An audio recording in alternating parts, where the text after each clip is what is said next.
అందరికీ welcome to my channel. So ఇదైతే 6వ రోజు సోమవారం అమ్మ వాళ్ళ ఇంట్లో. మార్నింగ్ లేవగానే బాప అయితే అన్ని పనులు చేసేసిండు. నేను లేచి అయితే ముగ్గైతే వేసిన. ఆల్మోస్ట్ నేను ఉన్న రోజులే బాపే మార్నింగ్ లేచి అన్ని పనులు చూసుకునేది, ఎందుకంటే పిల్లలు ఇబ్బంది పెడతారు. నేను లేస్తే ఎంబడే వాళ్ళు లేస్తారు, మళ్ళీ నిద్ర లేక అల్లరి చేస్తారని బాపే చూసుకునేది, నేను చూసుకుంటా అని. ఇదైతే నైట్ మటన్ వచ్చినాం కదా, అదైతే ఇప్పుడు కుక్కర్లో ఉడికించి కూరనైతే వండుతున్నా. అసలు ఇదంతా చూస్తుంటే నేనైనా అమ్మ లేకుండా ఇదంతా పని చేస్తానా. మా అమ్మ ఉన్నప్పుడైతే అమ్మ దీపం ముట్టించి పాలు కాగబెట్టి పాలు అయినాయి అన్నాక అప్పు లేచి పాలు తాగేదాన్ని నేను, పిల్లలు.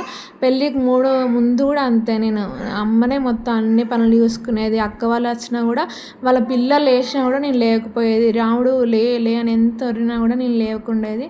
పాప అమ్మని ఇబ్బంది పెట్టేది ఒక విషయంలో. ఇప్పుడు ఇదంతా చూస్తుంటే నాకే విచిత్రంగా అనిపిస్తుంది. ఒకప్పుడు అమ్మ ఉన్నప్పుడు ఎట్లున్నా ఇప్పుడు ఎట్లున్నాయి, ఇప్పుడు ఇవన్నీ నేను చూసుకుంటున్నా అని. సో ఈరోజు సోమవారం అయితే పావనం వస్తుందని ఇల్లంతా క్లీన్ చేస్తున్నా. మళ్ళీ బాపు కూడా అంత నీట్గా ఉంచుకోడు, మగవాళ్ళు ఎంత నీట్గా ఉంచుకోరు కదా. సో మనం ఉన్నప్పుడు అంతా క్లీన్ చేద్దామని మొత్తం కిచెన్ అంతా క్లీన్ చేస్తున్నా. మళ్ళీ మేము ఎప్పుడు వస్తామో తెలియదు, మళ్ళీ వచ్చి అప్పుడు మనం క్లీన్ చేసేసరికి ఇల్లు ఎట్లుంటుందో కూడా తెలియదు. మళ్ళీ 1 year బ్యాకే బాబుకి యాక్సిడెంట్ అయింది చెయ్యికి. సో అంత పని చేసుకోలేడు బాబు కాబట్టి నేను ఉన్నప్పుడు క్లీన్ చేసుకుందామని చేసుకుంటున్నాను. 2025 నా జీవితంలో ఇప్పటివరకు వరస్ట్ ఇయర్ అని చెప్పుకోవచ్చు. ఆ ఇయర్లో చూసిన నీ అమ్మని కోల్పోయినా, ఎన్నో చూసిన ఆ ఇయర్లో. అలాంటి ఇయర్ మళ్ళీ రావద్దని అనుకుంటున్నాను నేనైతే లైఫ్లో.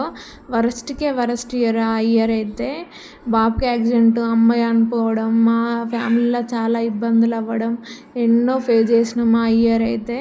అందరం సామానాన్ని తెచ్చి అయితే కూలర్ మీద పెడుతున్నా. అసలు ఈ కూలర్ లేకుండా ఎక్కడ పెడుతున్నావు అనిపిస్తుంది ఇప్పుడు చూస్తే. మీరు కూడా అంతేనా?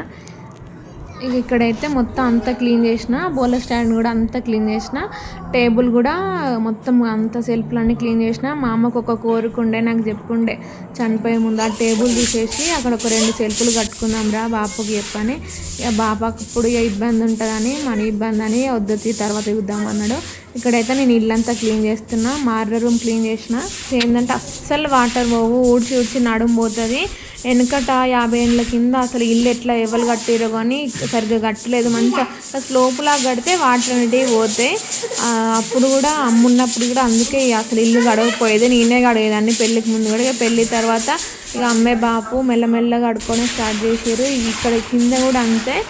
ఇది రీసెంట్గా కట్టిరు కానీ ఇది కూడా ఇట్లా వేసారు, అంటే ఫస్ట్ హోల్ చేసిరు. అక్కడ ఏం చేసింది, ఈశాన్య ముళ్ళకు రంధ్రం ఉండొద్దని మళ్ళీ క్లోజ్ చేపించింది. ఇక అందువల్లనే అక్కడ మొత్తం ఆగిపోతాయి. ఇక్కడ ఊడ్చేసరికి అయితే మనకి సగం ప్రాణాలే పోతాయి. ఇక్కడ బాప అయితే తాళం నుంచి వచ్చిండు, మామిడికాయలు అయితే తెచ్చిండు. ఇవి తోట మామిడికాయలు మంచిగా తీయగా ఉన్నాయి, మనం మందు పెట్టిన మామిడికాయలు. ఇంత సడన్గా వర్షం వస్తుంది ఏందే?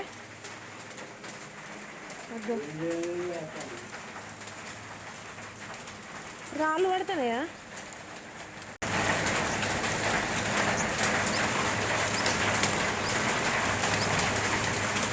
వర్షం పడి వెదర్ అంతా కూల్ అయింది కదా. ఇక పిల్లలు అయితే మా ఇంటి ముందు వాళ్ళ ఇంటికన్నా అయితే ఆడుకుంటున్నారు. నేను కూడా పోయి ఇక బాపు నేను కూడా అక్కడ కాసేపు కూర్చున్నాం, టైం పాస్ కూర్చుంటే ఊరికే. అసలు ఏం బాపు ఉంటే కొంచెం నాకు ఏమనిపించదు, కానీ బాపు ఇంకా తాళ్ళకి ఏందనుకో మొత్తం ఇక అమ్మనే గుర్తుకొస్తుంది. అమ్మ జ్ఞాపకాలు, అమ్మ నేను కూర్చొని ముచ్చట్లు పెట్టుకునేది. సాయంత్రం అయితే అమ్మ నేనైతే అప్పట్లో జబర్దస్త్, ఢీ షో, అమ్మకైతే బిగ్ బాస్ అంటే చూసేది స్టార్టింగ్లో. అమ్మ నేను కూడా మస్తు ఇంట్రెస్టింగ్గా చూసేది. అన్ని మెమొరీస్ అన్నిగా గుర్తుకొస్తాయి. అసలు నాకు ఇంట్లో ఉండబుద్ధి కాదు. ఎవరన్నా తెలిసిన వాళ్ళు ఉంటే ఇంట్లోకి వస్తారు, మాట్లాడతారు కాసేపు. ఎవరు లేకపోతే నేను ఇంటి ముందట ఇంటికి పోయి కాసేపు పిల్లలు మేము ఆడ కూర్చొని ఆడుకుంటాం. ఇక్కడ ఏమైనా అయితే వాళ్ళ బిడ్డవి ఫొటోస్ వచ్చినాయి శారీ ఫంక్షన్ని. సో నేను అట్టే చూసిన. ఈరోజు ఆమంతా వాళ్ళ చుట్టాల గురించి ఎక్స్ప్లెయిన్ చేస్తాను. అయితే నైట్ 10:30 అయింది. పావనం వస్తుందని చెప్పాను కదా, పావనం అయితే వస్తుంది. మా ఇంటి ముందు వాళ్ళ ఇంటి దాకానైతే వచ్చింది. అప్పుడైతే నాకు అంతా చెప్తుండు, మనం పావనం ఎన్ని రోజులు ఎత్తుకొని తిరిగినాం, పోచమ్మ బోనం ఎన్ని సంవత్సరాలు చేసినాం అని అన్నీ చెప్తుండే. ఎత్తుకున్నాడా మొత్తం? ఎందుకు అట్లా? ఓన్లీ మనమే ఎత్తుకున్నాం.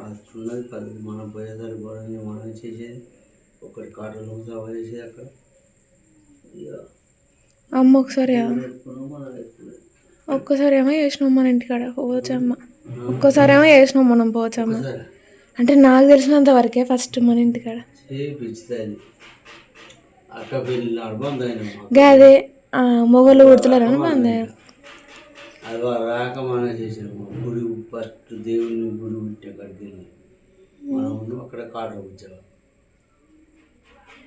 నాకు తెలివచ్చినాక అంటానా, నాకు తెలిసినాక అంటానా. నీకు తెలిసాక అక్క వెళ్ళినప్పుడు నువ్వు 5 ఏళ్ళు నాకేమేరక ఒకసారి ఏమో ఎత్తుకున్నావు, ఒకసారి వాళ్ళకి ముట్టడి వచ్చిందా నువ్వే ఎత్తుకున్నావు.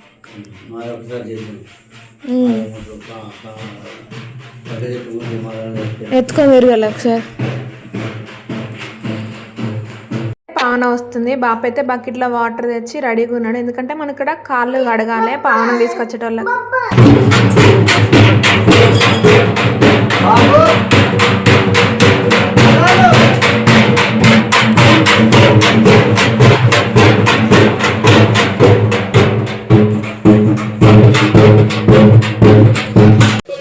దేవత వచ్చినాక బియ్యం పోయాలి, జాకెట్ ముక్కుంటే పెట్టాలి, 11 రూపాయలు దేవతకి ఇచ్చి మొక్కాలి. ఇక్కడైతే నేను ఇక్కడైతే బాప అయితే వస్తూ కూడా కంకణాలను ముత్యాల బాగా అయితే ఇచ్చిరంటే పసుపును బియ్యం కలిపి కొట్టు.